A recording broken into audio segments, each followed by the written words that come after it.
सभी को नमस्कार।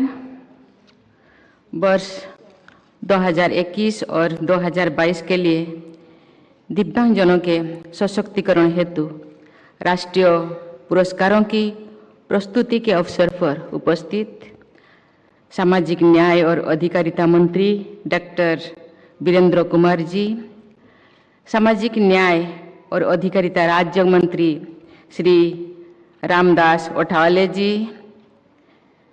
सुश्री प्रतिमा भौमिक जी, विभागीय सचिव श्री राजेश अग्रवाल जी, गणमान्य अतिथियों, देवियों, स्वजनों और प्यारे प्यारे दिव्यांग भाइयों और बहनों, आप सभी को मेरा प्यार भरा नमस्कार। आज अंतर्राष्ट्रीय दिव्यांगजन दिवस के अवसर पर दिव्यांगजनों के सशक्तिकरण क्षेत्र में उत्कृष्ट योगदान हेतु राष्ट्रीय पुरस्कार प्रदान करने के लिए आपके बीच उपस्थित होकर मुझे बेहद प्रसन्नता हुई है।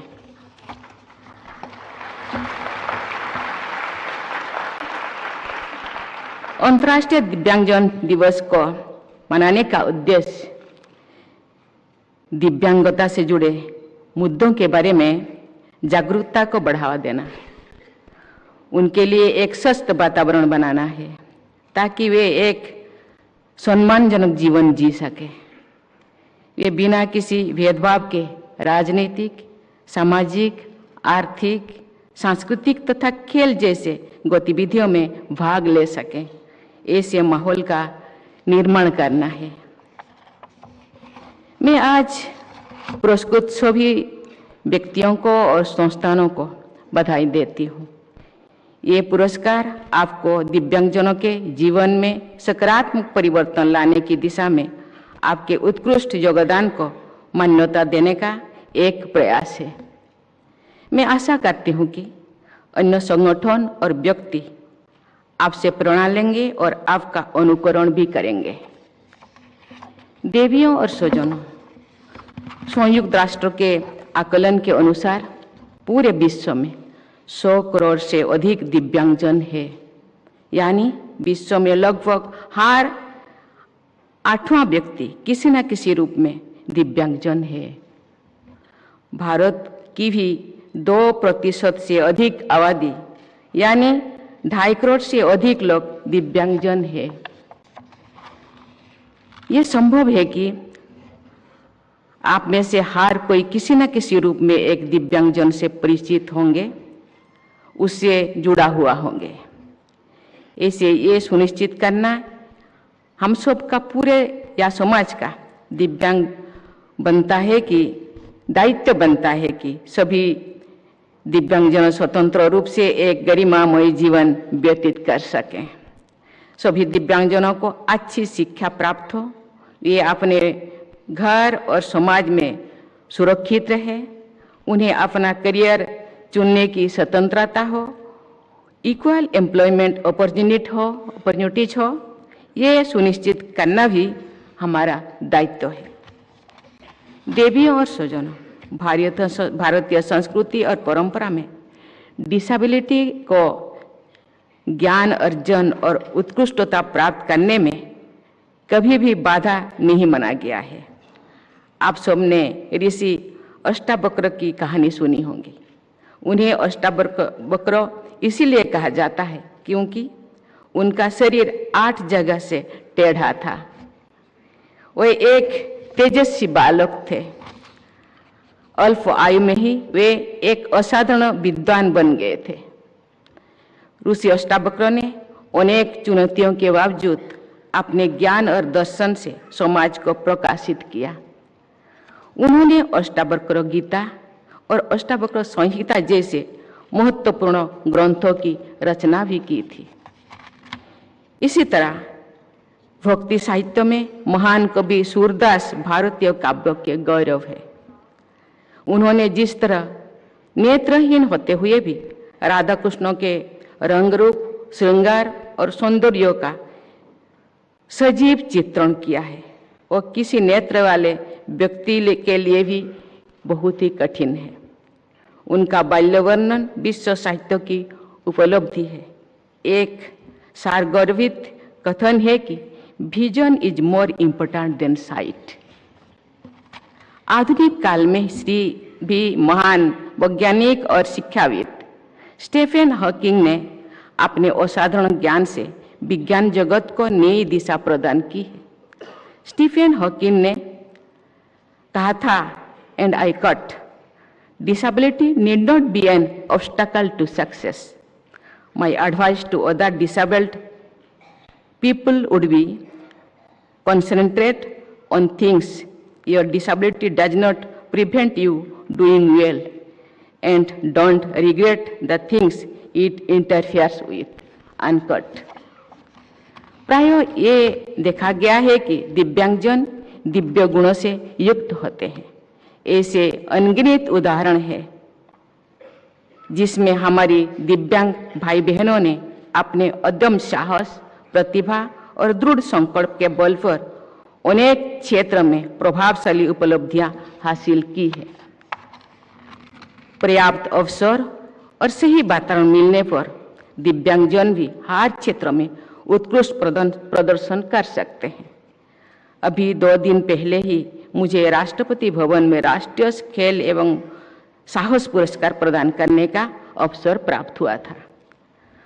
उस पुरस्कार समारोह में मुझे मानसी गिरीशचंद जोशी, तरुण ढिल्लों, स्वप्निल संजय पाटिल और जेरलिन अनिका जे को अर्जुन पुरस्कार से और नीर बहादुर गुरुम को ध्यानचंद पुरस्कार से सम्मानित करने का सौभाग्य मिला।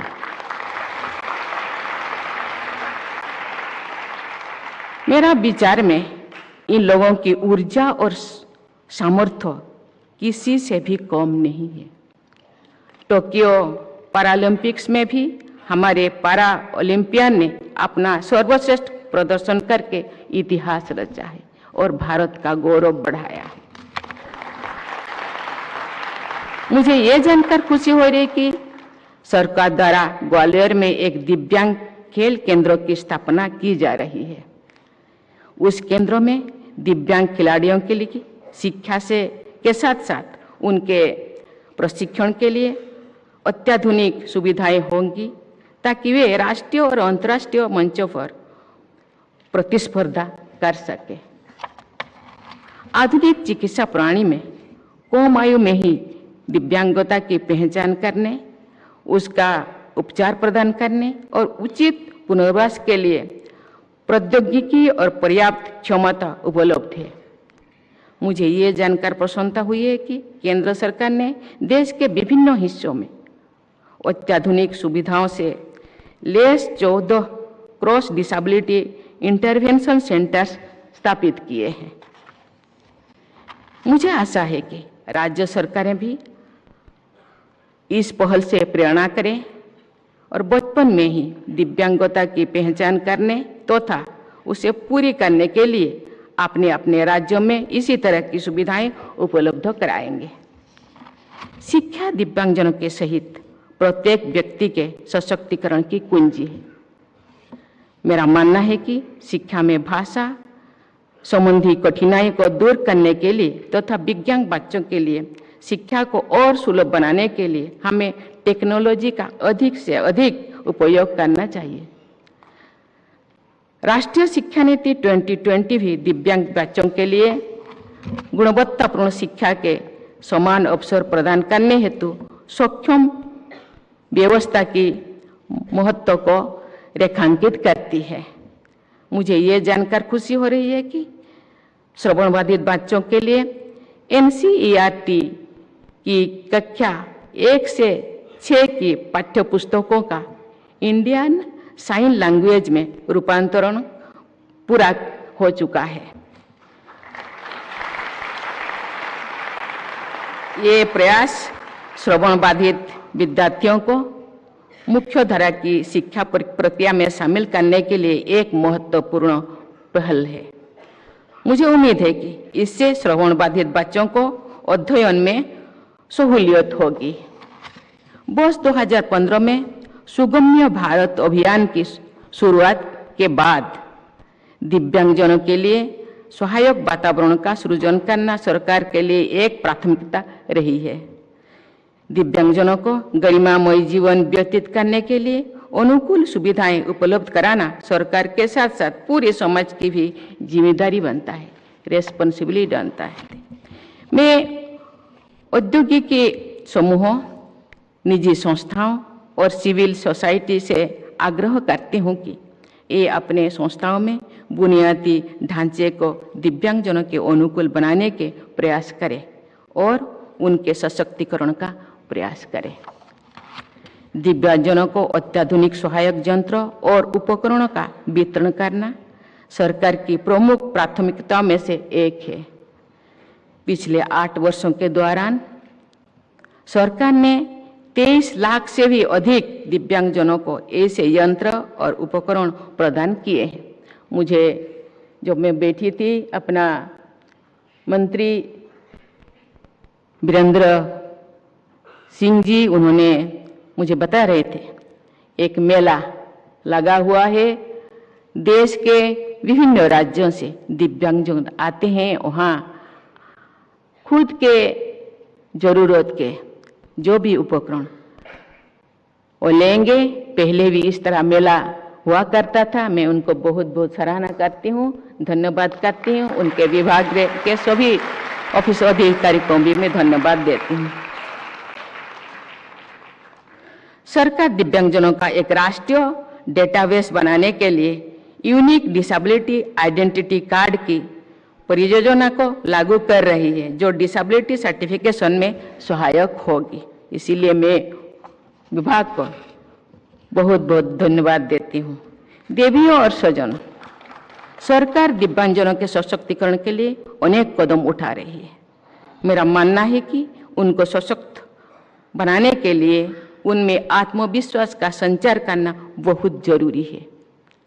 दिव्यांगजनों में भी सामान्य लोगों की तरह ही और कभी-कभी उनसे बढ़कर प्रतिभा और क्षमता होती है। जैसे कि हम आपके सामने आप लोगों भी जानते हैं, जैसे कि स्टीफन हॉकिंग हम लोगों के सामने उदाहरण के तौर पे है। उनको आत्मनिर्भर बनाने के लिए सिर्फ उनमें आत्मविश्वास भरने की जरूरत है। मैं समाज के सभी वर्गों से अपील करती हूं कि वे दिव्यांगजनों को आत्मनिर्भर बनाने और जीवन में आगे बढ़ने के लिए प्रेरित करें। मैं इसीलिए जो यहाँ संस्थानों, व्यक्तियों यहाँ उपस्थित है उनको तो धन्यवाद देना चाहती हूँ। उनके परिवार वर्गों को भी मैं धन्यवाद देना चाहती हूँ, क्योंकि ये दिव्यांगजनों को सहयोग करते हैं और आगे जाने के लिए अपना सामर्थ्य के अनुसार वो प्रयास करते हैं। इसलिए उनको बहुत बहुत बधाई देना।